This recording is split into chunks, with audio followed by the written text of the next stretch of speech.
Okay.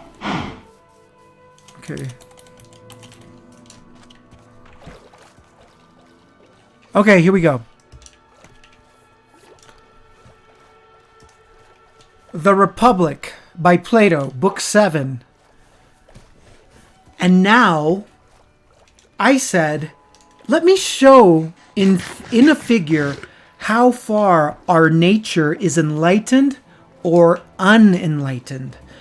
Behold, human beings living in an underground den, which has a mouth open towards the light and reaching all along the den. Here they have been from their childhood and have their legs and necks chained so that they cannot move and can only see before them, being prevented by the chains from turning round their heads. Above and behind them, a fire is blazing at a distance, and between the fire and the prisoners, there is a raised way.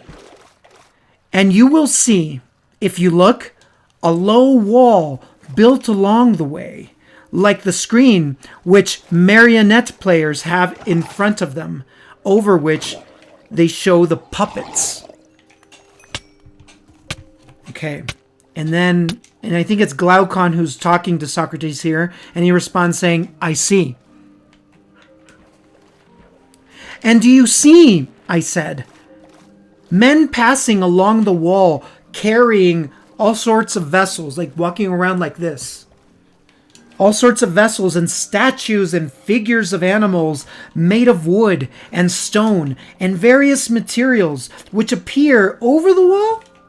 Some of them are talking, others are silent. So he's describing like a parade of people walking around with these things in their hands in front of the fire, casting a shadow. You have shown me a strange image, and they are strange prisoners. Like ourselves, I replied, and they see only their own shadows or the shadows of one another, which the fire throws on the opposite. Okay, I read it wrong. He says, and they see only their own shadows or the shadows of one another, which the fire throws on the opposite wall of the cave? True, he said. How could they see anything but the shadows if they were never allowed to move their heads? So they can never turn their heads. They cannot do this. No head turning. They have to only look one way. They are only looking one way in the cave. And of the objects which are being carried in like manner, they would only see the shadows? Yes, he said. And if they were able to converse with one another, would they not suppose that they were naming what was actually before them? Very true. That means he's saying, wouldn't they assume that the shadows are the actual things? Like when they give the shadows names, like they're thinking they're naming the actual things. Very true.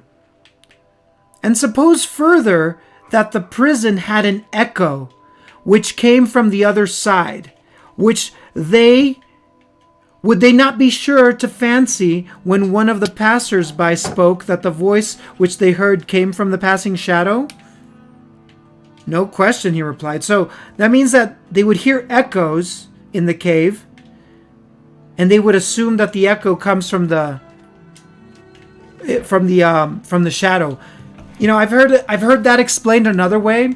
That's like, you know, seeing something through a very narrow slit like this, or maybe a slit like this, and say you watch a black cat walk by. You assume that the tail is caused by the head, and the way you see it is only, or maybe that's not the best one, but my point is that you assume the causes of things without having all the information, like, because what they're talking about is they hear echoes in the cave, and you just assume that the echoes, that sound comes from the shadow, even though it could be a different thing that's making that sound, but they assume it's the shadow. So they don't even know what the true causes of things. And this is a situation, this is an allegory. It's just like a metaphor, basically. But this is what people do. Sometimes we just live our lives assuming things are a certain way, but it's really the way that we've been told. And we haven't necessarily analyzed things as they truly are. And this is the kind of situation that he's trying to illustrate. And the more we try to see things as they truly are, the more likely we are to make truthful arguments that are accurate and can be carried out in real life. And this is important. This book has been used in politics for political philosophy and political science. But I think just in life in general, the more people are willing to examine things and see them for what they truly are, instead of what they're told what they are, the more likely they are to be more effective human beings. And that's also part of the reason that Plato even wrote this stuff. But anyway, listen, to them, I said, the truth would be literally nothing but the shadows of the images. So basically, it's like a game of broken telephone. You know, like the game of telephone where somebody says, the man went through the house. And then everybody whispers that and goes around and plays telephone. And then in the end, it becomes the dude blew up the mansion or something. Like I've played telephone. I don't know if you've ever played telephone. But you'll notice that the message gets changed the more people it goes through, and because everybody adds a little bit, and that is how things get twisted. That is how we lose the essence of what is actually true. But now let's continue reading. Let me get a sip of water. And now look again, and see what will naturally flow if the prisoners are released and disabused of their error. Okay, now we're going to find out what happens if they leave the cave. At first, when any of them is liberated and compelled suddenly to stand up and turn his neck round and walk and look towards the light, he will suffer sharp pains. The glare will distress him, and he will be unable to see the realities of which, in his former state, he had seen the shadows. And then conceive some former state, and then conceive someone saying to him that what he saw before was an illusion. But that now, when he is approaching nearer to being and his eye is turned towards more real existence, he has a clearer vision. What will be his reply? You know what? This is the process that Neo undergoes in the Matrix. You know, this is kind of what starts with the blue pill and the red pill. But I think this part of the allegory of the cave is really very well exemplified by when Neo gets told of what the Matrix is, and he can't accept it. He has like this crisis, and he even like throws up and faints because he cannot stomach the reality. He literally cannot stomach the reality, and that's because he says that these prisoners, once they're released, once they're told the truth essentially, but once they're able to turn around and look towards the light, that light blinds them and hurts their eyes. It's painful. It's a painful process to be pulled out of your fake reality. It hurts. So in the movie The Matrix, that's what happens when Neo finds out what the Matrix is. You know, and it makes him sick to his stomach, and he throws up, and he has real physical symptoms like, oh my gosh, I cannot believe this. Throws up and faints. That's how painful it is.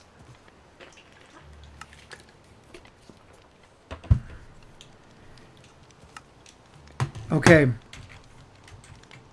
Hey, you should go to sleep. I should go to sleep in the game. Okay. Here we go.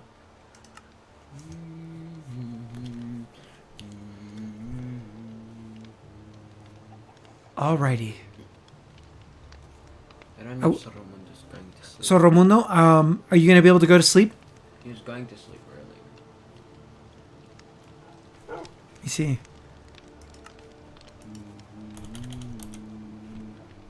I'm going to put the Z's in the chat. Z in the chat. That means go to sleep. Bro, I just got what? I just got lost. Oh, maybe he doesn't. I guess he doesn't have a bed. Let's see, 5:50, 55. Okay. Okay, guys. I shall continue.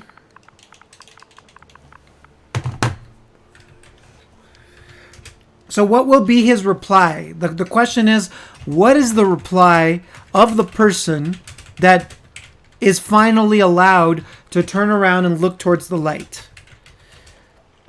And you may further imagine that his instructor, that is the person that is allowing him to see towards the light, is pointing to the objects as they pass and requiring him to name them. Will he not be perplexed?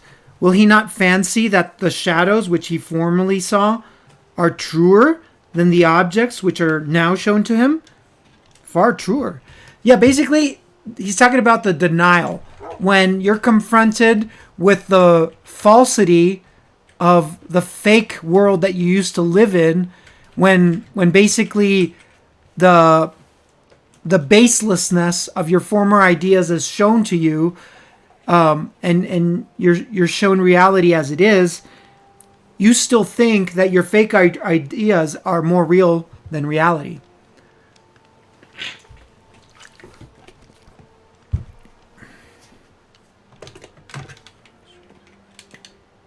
And then he says, and if he is compelled to look straight at the light, will he not have a pain in his eyes, which will make him turn away to take refuge in the objects of vision which he can see, and which he will conceive to be in reality clearer than the things which are now being shown to him? I'm going to read that again. And if he is compelled to look straight at the light, will he not have pain in his eyes, which will make him turn away to take refuge in the objects of vision which he can see, and which he will conceive to be in reality clearer than the things which are now being shown to him? Basically, he's saying he's going to prefer his former reality. He's going to prefer his less real reality because it hurts to look at actual reality.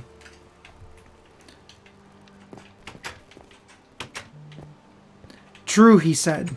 And then he goes on to say, and suppose once more that he is reluctantly dragged up a steep and rugged ascent and held fast until he is forced into the presence of the sun himself.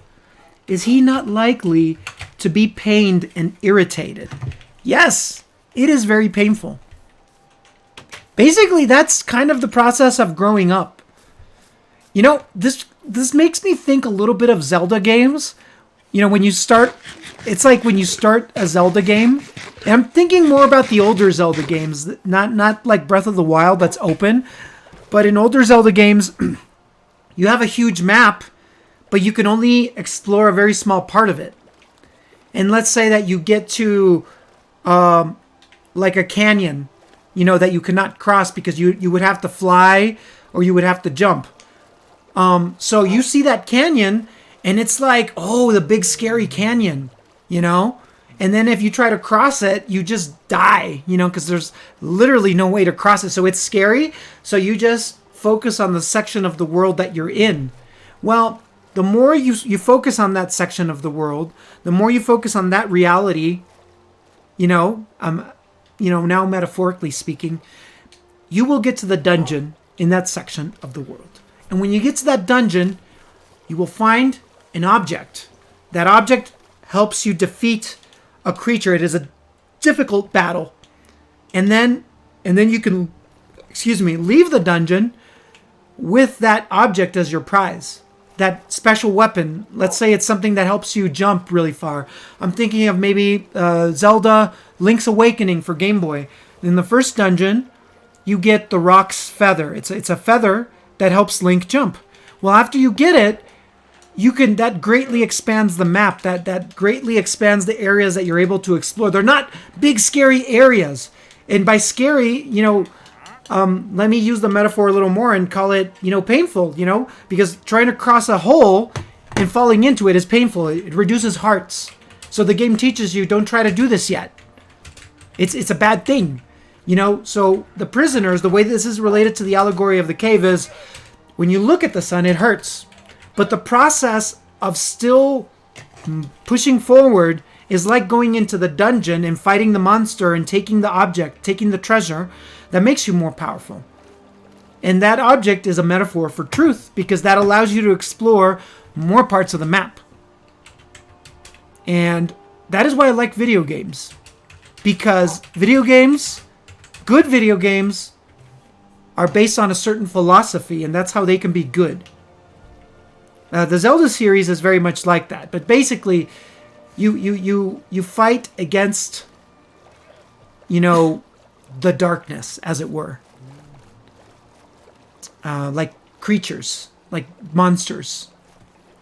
But so that's a way of exemplifying that in a video game.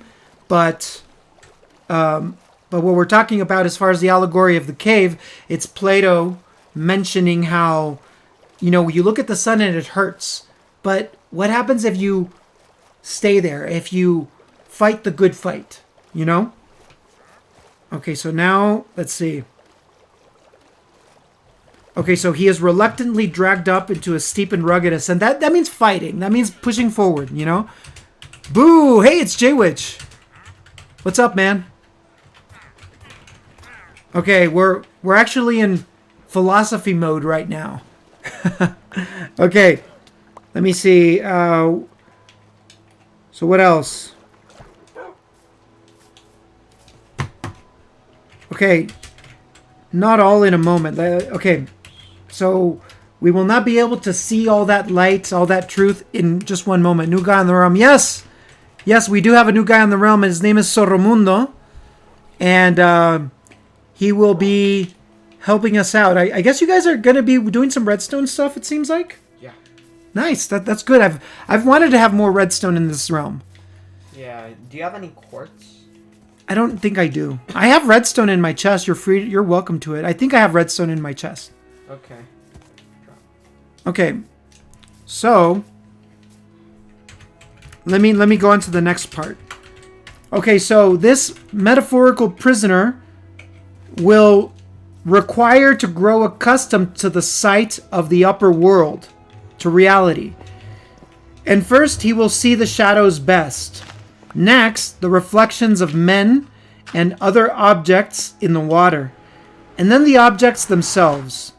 Then he will gaze upon the light of the moon and the stars and the spangled heaven, and he will see the sky and the stars by night better than the sun or the light of the sun by day. And he's asking him, do you agree? Certainly. So basically, he's saying that it's a gradual process. And the way I could relate that back to a video game is like in Zelda, like in Zelda Link's Awakening, it is a huge map. The map is ginormous. But, I was mentioning that the first dungeon is the Rock's Feather dungeon.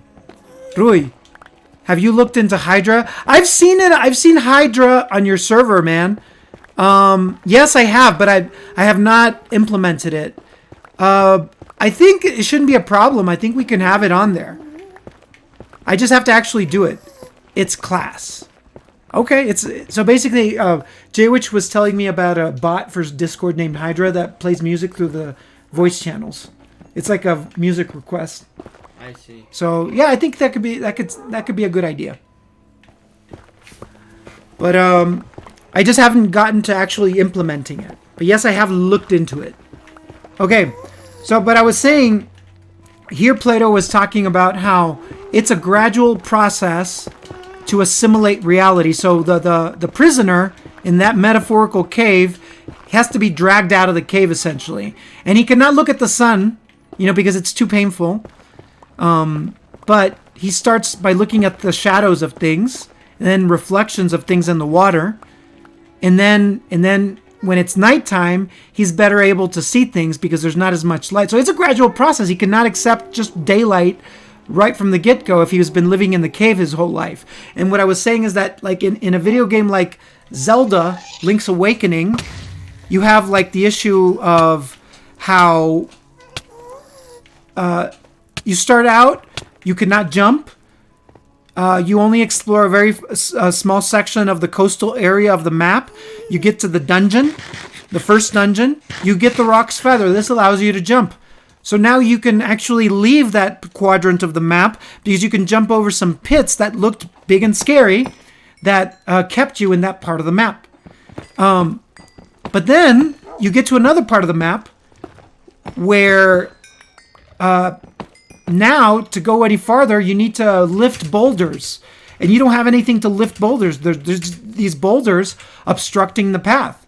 Well, if you keep on going down this path, you're eventually going to get to more dungeons that give you more objects, that give you more access to the map. The map is a metaphor for reality. So basically, it's a gradual process to have access of the entire map, to the entire map. This is, so again, Zelda is a game that is built on solid principles. It's a series that's built on solid principles that, have direct antecedents, with, Greek philosophy, which is the philosophy that's used in a lot of, government or political science and in education institutions, etc., etc. So it's important stuff, and it helps make compelling video games and to tell compelling stories. So it's super important. I'm going to keep on reading. He says he's going to kill... Okay, no. I hope you don't do that, J-Witch. That's not cool. Zoromundo's our friend. I think he might be joking. Sometimes he just says that and doesn't actually do it. Don't worry, Soromundo. I think you should be fine, but Jay Witch is sometimes he likes to play around like that. Yeah. So yes. Anyhow. Do you have any redstone? Yeah, I do have some redstone. You're welcome to it. I will continue. Okay, so basically it's a gradual process to assimilate reality. And again, in Zelda, it's like the process by which you acquire very slowly the power to see the entire map.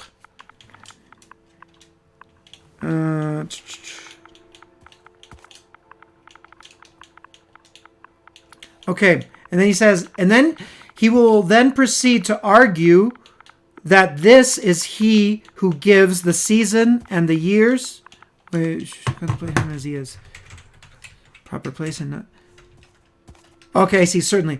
Last of all, he will be able to see the sun at the very end. That's when you've unlocked the entire map, as it were. That's when you can see all reality, and not mere reflections of him in the water. But he will see him in his own proper place and not in another. And he will contemplate him as he is, certainly. The sun. But that's, again, that means seeing reality as it is. Cray cray, says Shimmel. Okay. He will then proceed to argue that this is he who gives the season and the years and is the guardian of all that is in the visible world, and in a certain way the cause of all things which he and his fellows have been accustomed to behold. Do you agree? So he's basically saying that when this person that came out of the cave finally is able to see the sun, he will assume that it all comes from the sun. I love listening to it in English. I'm very happy to hear that, Chema. I'm glad you find it a positive thing. Bless you. Thank you. Okay, so basically he's talking about that once he sees the sun, he's just going to assume it's the sun god that made all these things. I was concentrated a lot on listening to you. Oh, okay, I see what you mean. Cool beans. So, because he's saying that when he sees the sun, this ex-prisoner will assume that the sun is the cause of the seasons. And, well, there is some truth to that. But again, in this metaphor, he's saying that he's basically ascribing godhood to the sun. Let me see.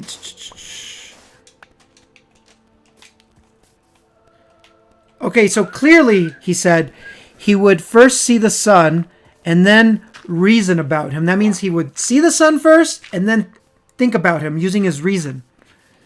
And then he says, and when he remembered his old habitation, that means when he remembered being in the cave, and the wisdom of the den, that is the cave, and his fellow prisoners, that means false wisdom.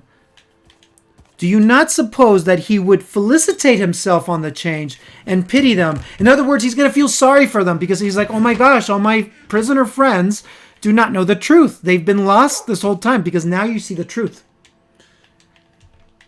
So, o sea, es sentir lástima. It's feeling pity for the people that don't see. Certainly he would feel pity. Ciertamente sí sentiría esa lástima. Piensen en los NPCs de los juegos. Think of the NPCs in games.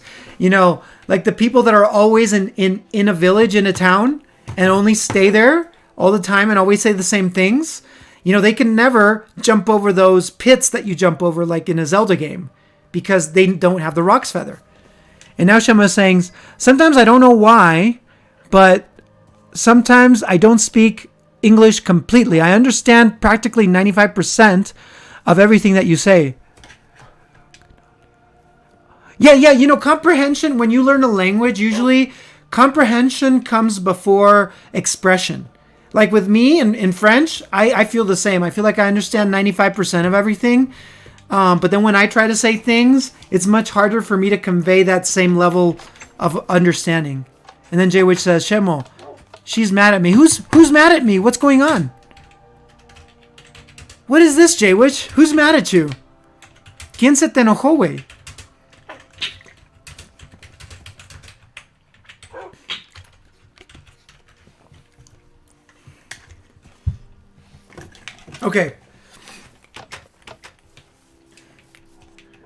Okay.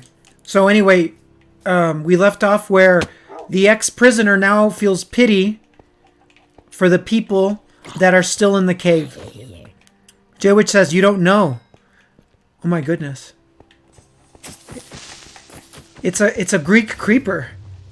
I like how he had the Greek pattern on him. That was cool. Okay. No, I don't know, J-Witch. Okay, so now. And if they were in the habit of conferring honors among themselves on those who were quickest to observe the passing shadows and to remark which of them went before and which followed after and which were together, and who were therefore best able to draw conclusions as to the future, do you think that he would care for such honors and glories or envy the possessors of them? Would he not say with Homer, and to endure anything rather than think as they do and live after their manner? Okay, let me actually read that again. And if they were in the habit of conferring honors among themselves on those who were the quickest to observe the passing shadows and to remark which of them went before and which followed after and which were together and who were therefore best able to draw conclusions as to the future, do you think that he would care for such honors and glories or envy the possessor of them?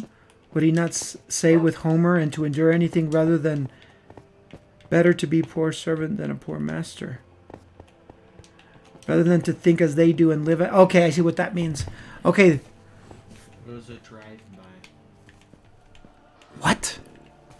It's my girlfriend. Oh wait, is that the girl that you asked to be your Valentine or something? Did she actually end up saying yes at the end? Is that who you're talking about, J-Witch? Dear Lord, what is this? Oh my goodness, how come you have different kinds of mobs? I don't know. I'm gonna try to fix it up. It's a different one, okay.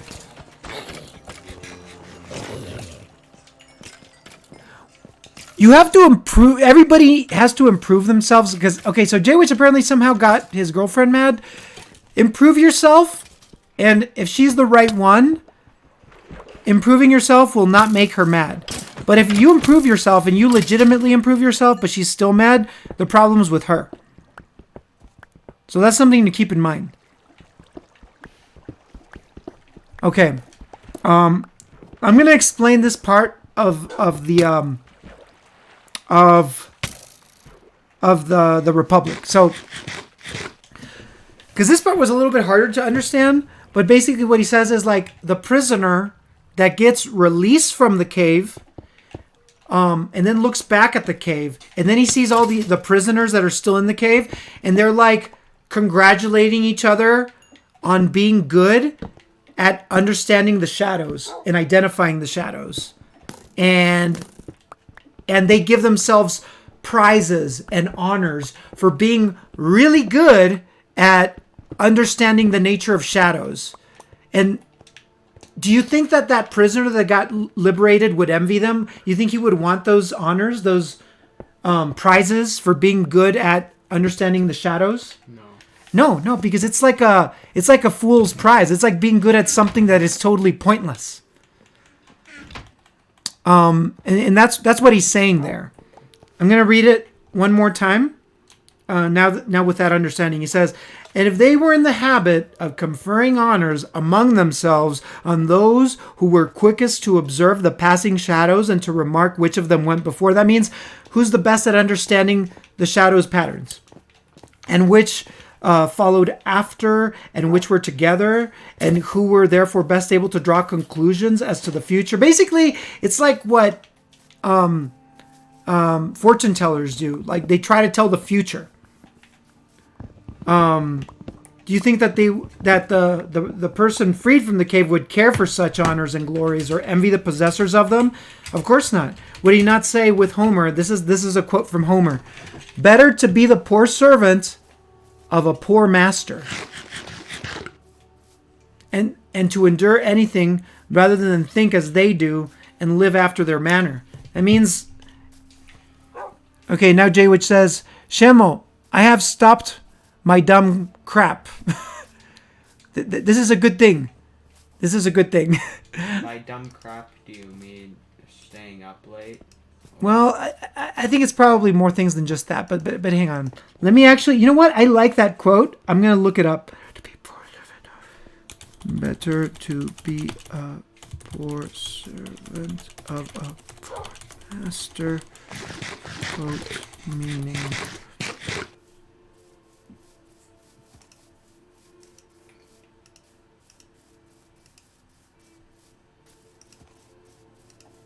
Okay.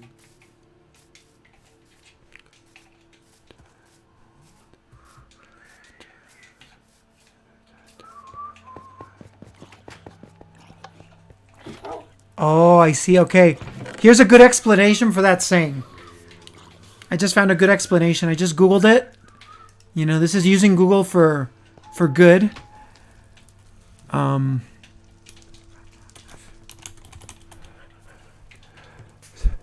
Better to be the poor servant of a poor master and to endure anything rather than think as they do, as the ignorant do, and live after their manner. This quote is trying to say that it's better to have nothing but be knowledgeable and familiar with reality than to have power and think you know reality and everything when you truly do not. Finally, Plato believes that it is the task of the enlightened to know reality well, bless you, and be willing to help and guide others, not matter what, without it mattering what class, whether they're rich or poor or in the middle. But it's your job to help them know reality, because guidance is what is needed. Yes, that's interesting. That's not only interesting, that is essential.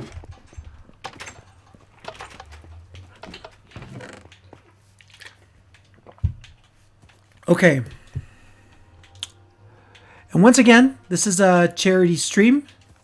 We fundraise for St. Jude Children's Research Hospital. If you would like to make a donation to help end childhood cancer, you may do so by clicking on the St. Jude Play Live button in the profile section of my Twitch channel. That'll take you to the Tiltify donation platform link. Let's continue. And we are reaching the end of the stream, by the way, folks. But let's press on a little more. Yes, he said, I think that he would, this is the person freed from the cave. I think he would rather suffer anything than entertain these false notions and live in this miserable manner. Imagine once more, I said, such a one coming suddenly out of the sun to be replaced in his old situation. Would he not be certain to have his eyes full of darkness? To be sure, he said. So basically he's saying this person, if he were to go back to the darkness of the cave, would he not be able to identify that it is darkness? Now he knows it's ignorance. You know, it's like, I guess it's like being in a Zelda game, like in a game like Link's Awakening. And even though you have the Roc's Feather to go beyond the pits that keep you in the lower quadrant of the map, you know, what if you decide to not press on in the game? What if you decide to just still stay there and then just, I don't know, still hang out and kill enemies and not really advance the story? You know, it's kind of like once you know that there's more out there, you know you have to keep pressing on. You know it's your job to keep on having a better and better view of reality. So that's what you do in those games. You try to learn more. You try to see the entire big picture, the panorama.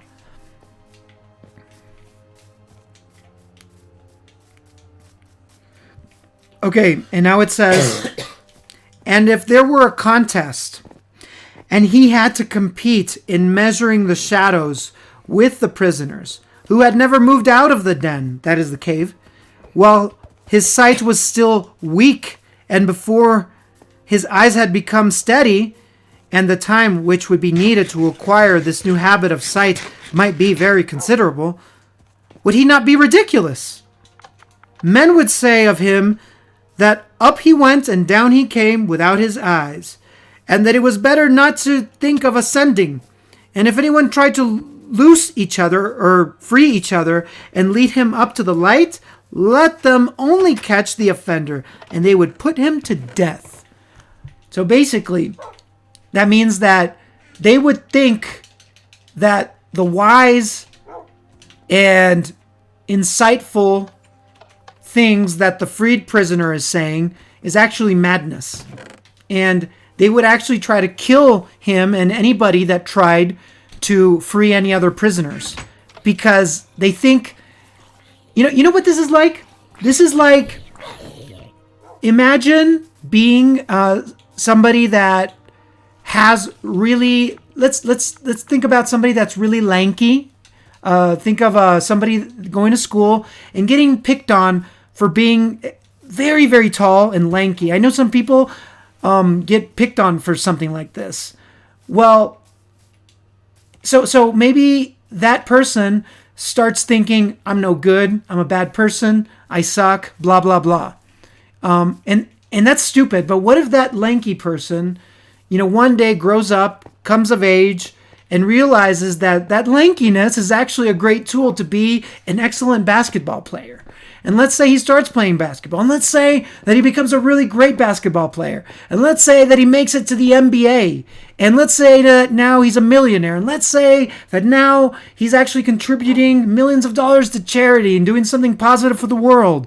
Well, the thing that he got made fun of is the very thing that gives him a superpower. And everybody that made fun of him is like those ignorant people that, can't tell their head from their butt, essentially. And this happens every day with a lot of different things in life. So that's what it's saying here, that the person who comes with knowledge to the darkness, to the place where everybody's ignorant, he's going to seem crazy to all the ignorant people. But yeah, I don't know. That's, I guess I'm kind of having a little epiphany of my own as I read this. It's just kind of making me go, wow, that's useful and important to know. It's important to keep in mind that sometimes we're made fun of we're made fun of by people that don't necessarily know us at times. And this happens more when you're young. I would say, you have to know yourself. Knowing yourself is really important. The reality about yourself is your best weapon against bullies and false notions, against people that say that you're messed up when in reality, they just don't understand you. But you got to make sure you're being sincere about that. This is a big subject. So I'm going to move on. Just that part of it is kind of a big subject in and of itself. Okay. Let's see. So are you guys...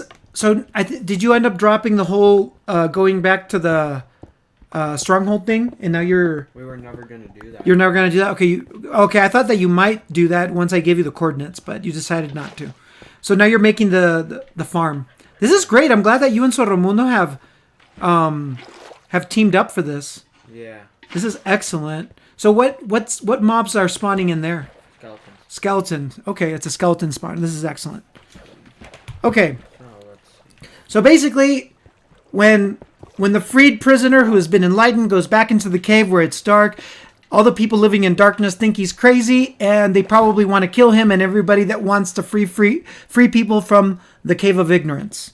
Okay, there's no question of that. Okay, and then he says, this entire allegory, I said, you may now append, dear Glaucon, to the previous argument. The prison house is not the world of sight.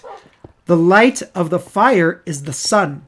And you will not misapprehend me if you interpret the journey upwards to be the ascent of the soul into the intellectual world according to my poor belief, which, at your desire, I have expressed. Whether rightly or wrongly, God knows. But whether true or false, my opinion is that in the world of knowledge, the idea of good appears last of all, and is seen only with an effort, and when seen is also inferred to be the universal author of all things beautiful and right, parent of light, and of the Lord of light in this visible world. These are all pre-Christian ideas. I mean, this is like 500 BC. This is Greek philosophy, but here we have somebody that is just trying to describe truth itself. There's no better way to put it that I can think of. Let me see. With an effort. And when seen is also inferred to be the universal author of all things beautiful and right, parent of light, and of the Lord of light in this visible world, and the immediate source of reason and truth in the intellectual. And that this is the power upon which he who would act rationally, either in public or private life, must have his eyes fixed. So basically he says, you have to constantly be willing to stay in the truth, to remain truthful and sincere, to be an effective human being, essentially. And if people say, "Oh, you're weird, you're dumb, blah blah blah," because somebody ignorant is saying this to you, you have to stay in the truth so that it doesn't affect you.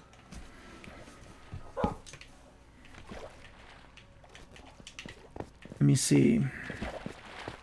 I agree, he said, as far as I am able to understand you.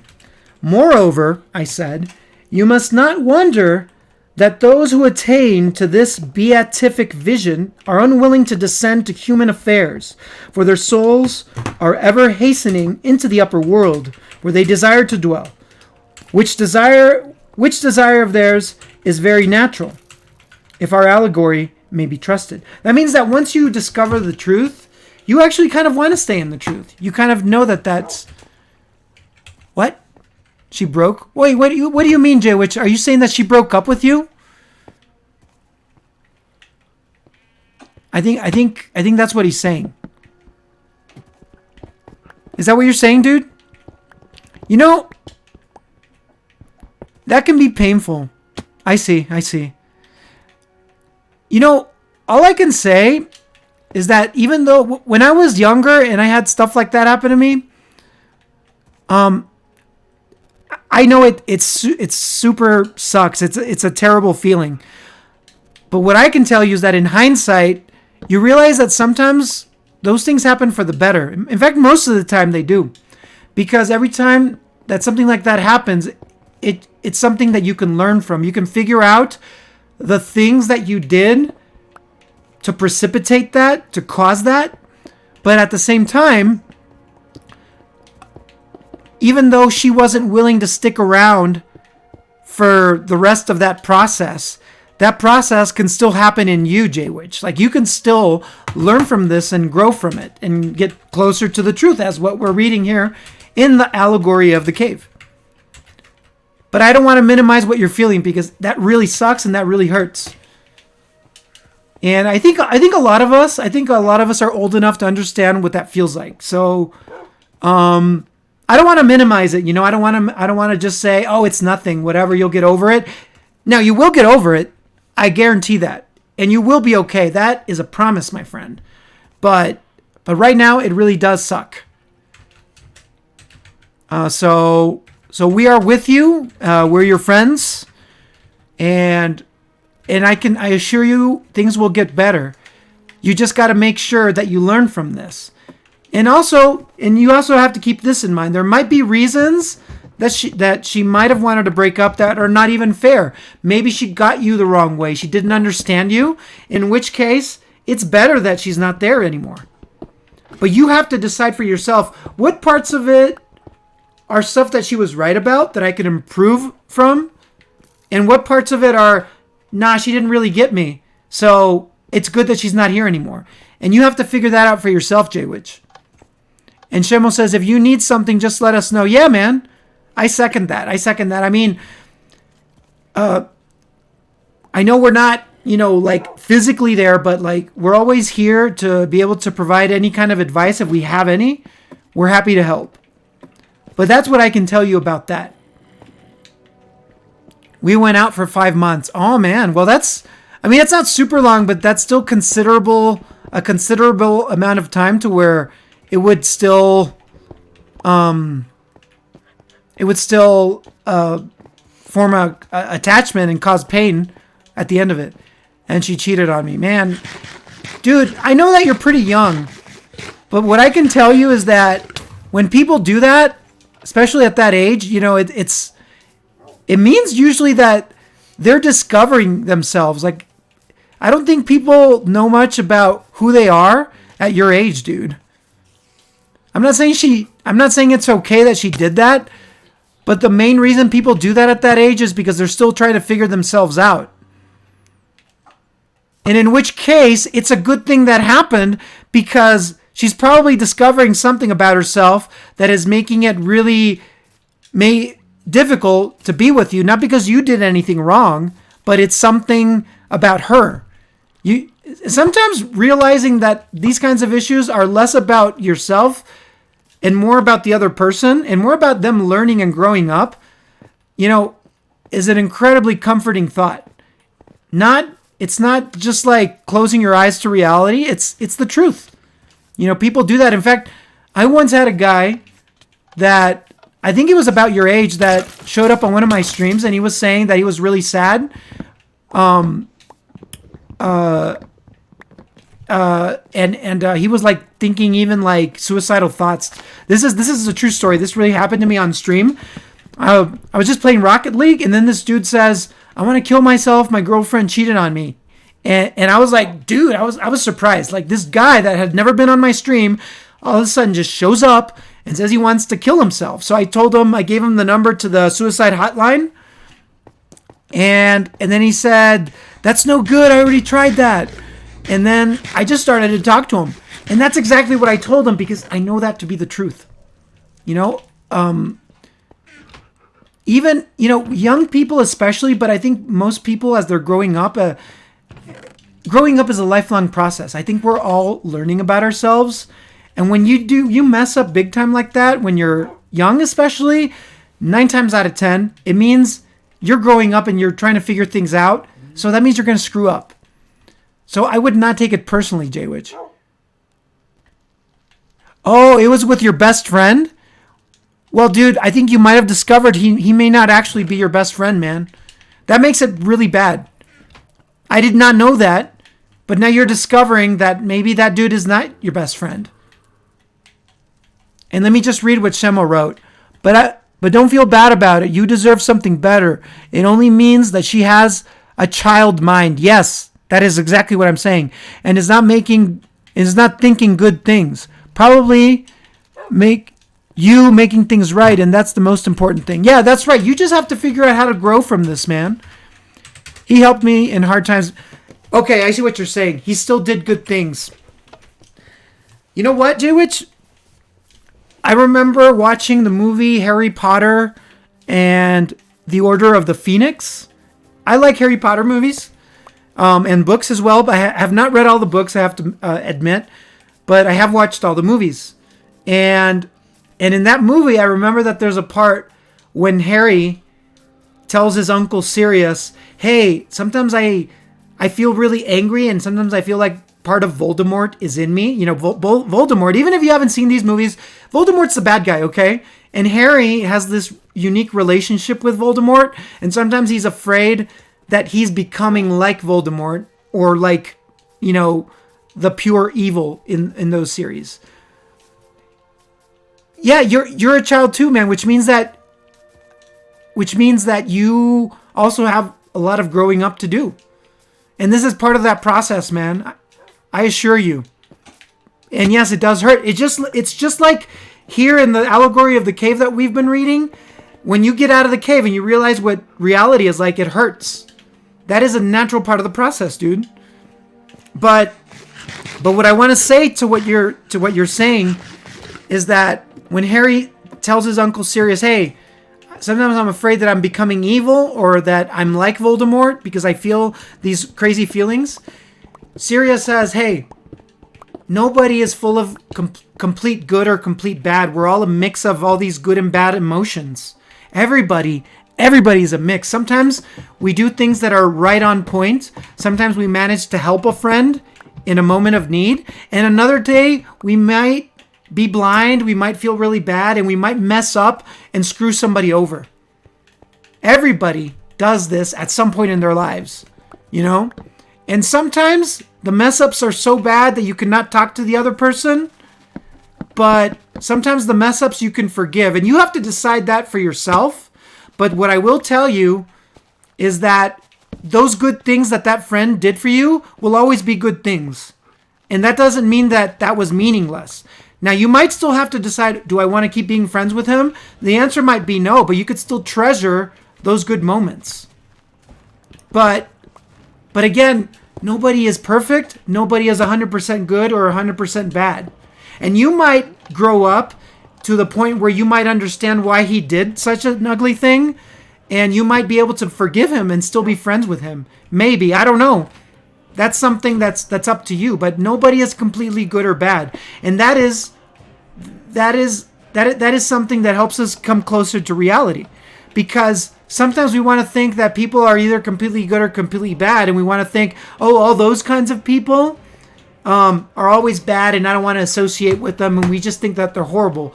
But it's not fair. And this is where like things like racism comes from, by the way. Racism comes from saying, you know what? I don't get these people, so I'm just going to say that they're bad and not even have to think about it. That's why racism is ignorant. But when you apply it to like, you know, interpersonal relationships, sometimes it's easier to just think this guy was a bad person and I don't want to think about him anymore. But, you know, good people can screw up. Good people can screw up, but the good things that they did will always remain good things. Lol, me growing up, says Jaywitch. Let me read what Shema just said before that. I know how you feel. I broke up with my girlfriend and we went out for 5 years. She helped me a lot. But you have to keep being you and improving yourself. This is true. So then you can probably meet another girl. And and a friend that will help you more than the other ones did in the past. So if you need something, I can share some music with you that I listen to feel better. And then Shemo said, so don't feel bad about it. Yeah, man, that's true. Because, I don't know, like, I'm trying to think, there was this movie that had something like that. Sometimes, like, I can't remember what movie it was. But it was a movie where there was a character that was growing up. And he met some people. And then these people helped him get through a hard time in his life. But then those people started thinking these, like, as they continued their relationship, started having these other crazy ideas. And then that character went like, no, this is not for me. And then he moved on and he grew. He learned from it. He took what was good, but he moved on. He didn't hate those people that taught him that the good things and who then started thinking bad things. He just took the good and kept moving on. He still remained friendly towards them, but he didn't associate with what he identified as being false and bad. So he grew up, he met other people who taught him new things that he identified as true. He took those things. But then those people went down a different path that was not for the character. So he took the good things and he kept moving forward. Because you don't follow a person, you follow just truth. And your friends are the people that remain in that truth with you. You know, you don't have to be following them. You're following the truth, but they know that you're doing that and they're following the truth and you remain friends. And sometimes you only have friends for a certain amount of time because they no longer identify that truth. So again, whatever good things you had with this friend, they're still good things, but you might need a readjustment. You might just need to grow into another direction. Or you could still remain friends, but that's for you to decide. The thing is that whatever was good in the past, you keep that with you, man. That is a good thing. I think we're going to have to go really soon. Yeah, we're close to finishing it, don't worry. Okay. All right. Like how many minutes are we talking about? Like 5. 5 more minutes? Okay, well, I'll read a little more. And then we're going to end the stream, folks. Well, that's what I can say, man. Seriously, you know, no one is completely good or completely bad. We all just try to do our best.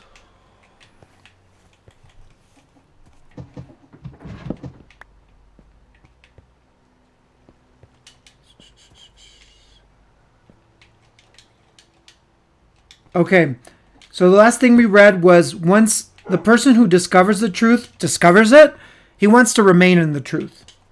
And then he says, moreover, I said, you must not wonder that those who attain to this beatific vision, that means the truth, are unwilling to descend to human affairs, for their souls are ever hastening. Okay, I actually already read that. It means that once you discover the truth, you always want to remain in it and keep on moving forward and upward. And yes, that is very natural. And then he says, and is there anything surprising in the one who passes from divine contemplations to the evil state of man, misbehaving himself in a ridiculous manner?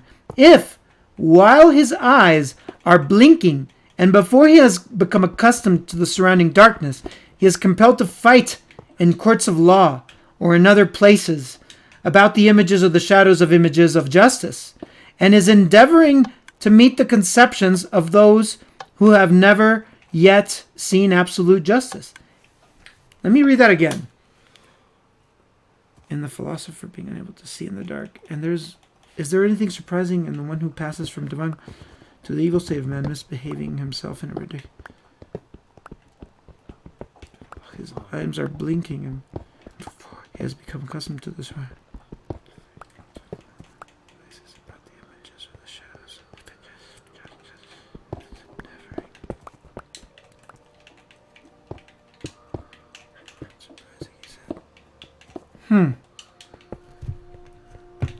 Yeah, basically, he's saying that when the person who sees the truth, you know what? This kind of reminds me of kind of what's happened with like racism in the United States.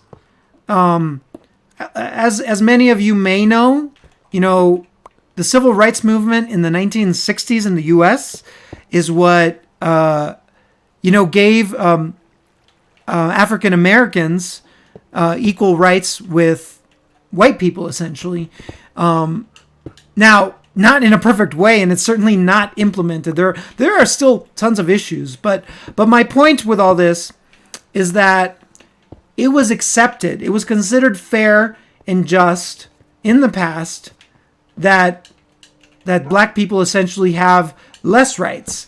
That was seen as just. And if somebody ever came and in a court of law started saying, no, this is not just, we have to change this, they would think that guy was a lunatic. Of course, now, and we have had a lot of problems with this in recent times, but nowadays, we at least admit that true justice is equal rights for all. But there was a time when anybody who said that people of other races deserve the same rights, that person would be considered crazy. And that's what this is talking about. The person who has seen the light, who goes into the dark and tries to tell people about actual justice, not the fake justice that they are accustomed to, they're going to think this guy is crazy. They're going to think this guy is crazy and that is not truth or justice, but madness. And again, that is because to those who live in the dark, the light is painful.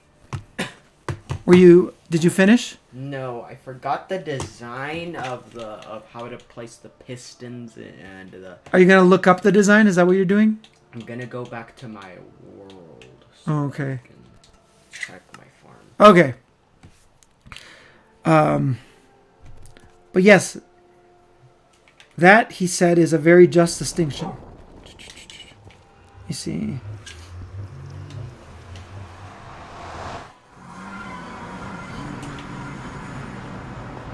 Okay, basically, yeah, the person who understands justice and truth and tries to spread it among those who live in the dark will be considered a lunatic.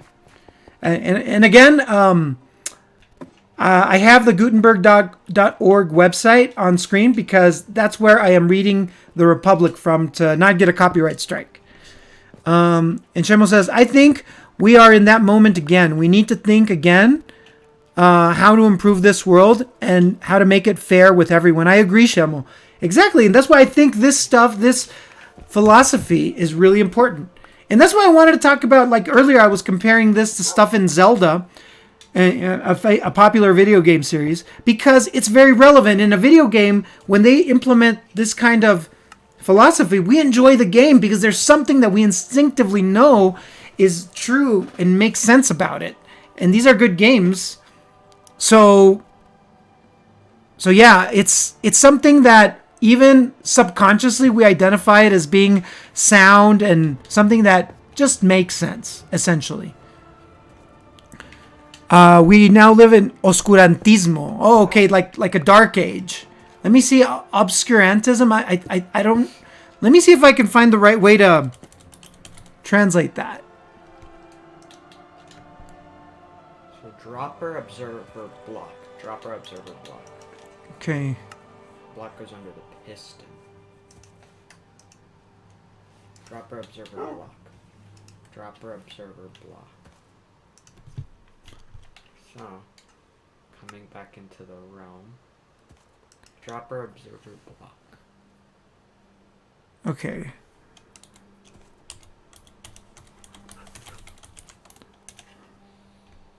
Dropper, observer, block. Dropper, observer, block. Let me see. Obscurantism or obscurationism. Okay, which this describes the practice of deliberately presenting information in an imprecise, abstruse manner designed to limit further inquiry and understanding. It's when you say something and gloss over it, hoping that people... It's like when you're tasked at school to write an essay, but then you just kind of fluff it up and don't really say anything and hope the teacher doesn't notice. That's what that is. Yes, obscurantism.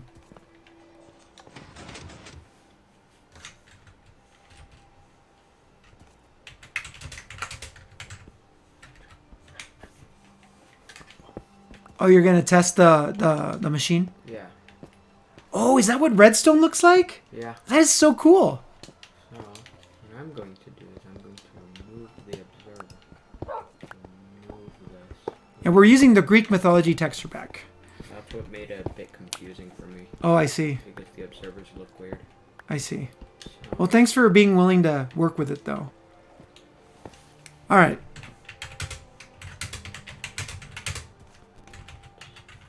Okay, so it's not surprising that the person imparting absolute or true justice in the world of darkness is going to be seen as a lunatic. And it says, anyone who has common sense will remember that the bewilderment of the eyes... will remember that the bewilderments of the eyes are of two kinds, and arise from two causes, either from coming out of the light or from going into the light, which is true of the mind's eye, quite as much as of the bodily eye. And he who remembers this, when he sees anyone whose vision is perplexed and weak, will not be too ready to laugh. He will first ask whether that soul of man has come out of the brighter life, and is unable to see because, unaccustomed to the dark, or having turned from darkness to the day, is dazzled by excess of light. And he will count the one happy in this condition and state of being, and he will pity the other. Or, if he have a mind to laugh at the soul which comes from below into the light, there will be more reason in this than in the laugh which greets him who returns from the above out of the light into the den. Okay, basically, he's talking about people who make fun of others that are coming into the truth. Like, for example, if you have somehow reached a real understanding of truth, but then you find somebody else is maybe in a state of ignorance, but is gradually coming into the truth, that process is painful, and they might say some ridiculous things in that process. However, the person who is truly in the truth will probably not make fun of him, because he knows how painful the process is. So instead of making fun of him and making the truth less palatable, he will be more understanding. Likewise, the person who sees a person that comes from the light struggling in a place where people are in the darkness, the other person from the light will also not make fun of the person struggling to find his way in the dark. Oh, Thanos is on? I should, you know what? I should raid Thanos' stream.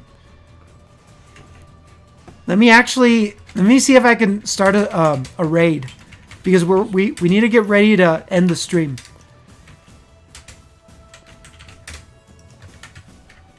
All right.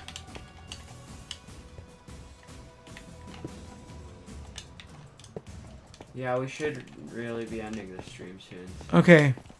We will be ending it. Let me see. So, maybe. I'm just looking for I'm in the dashboard, and I'm looking for the rating button. But I mean, I know it. I guess I can do it in the chat. Hey, can I have it? Use gift chest. What is this? I don't have it. I think we're gonna have to. I'll have to raid him from the chat.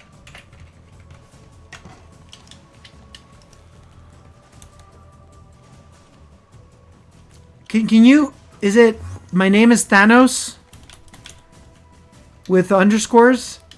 My name is Thanos. He's a young Minecraft streamer. That he deserves a raid.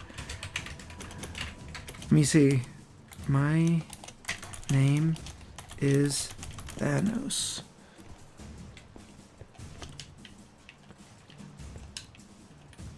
Let me see if that's the correct name. Where are the droppers?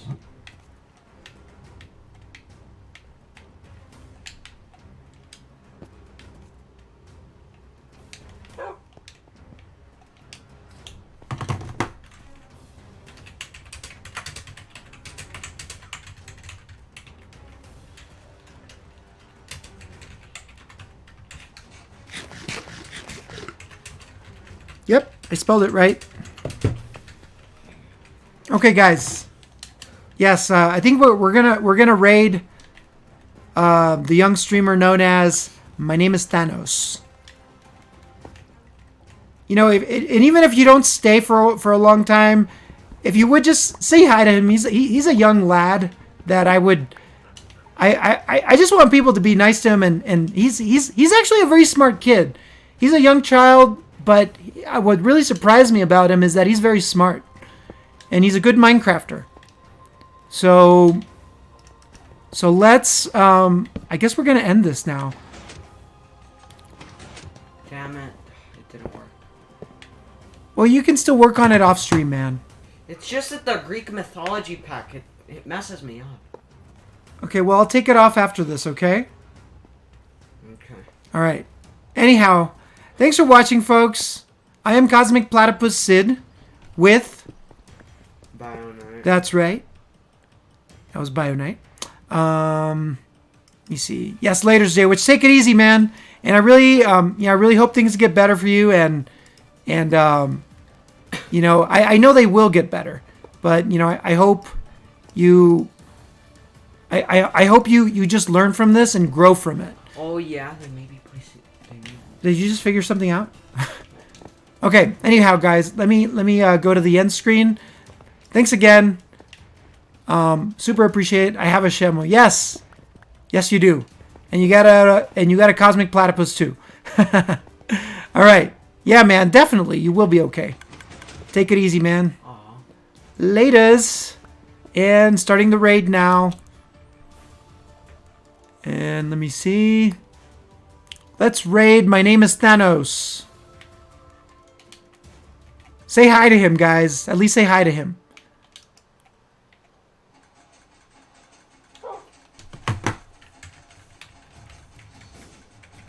Yes.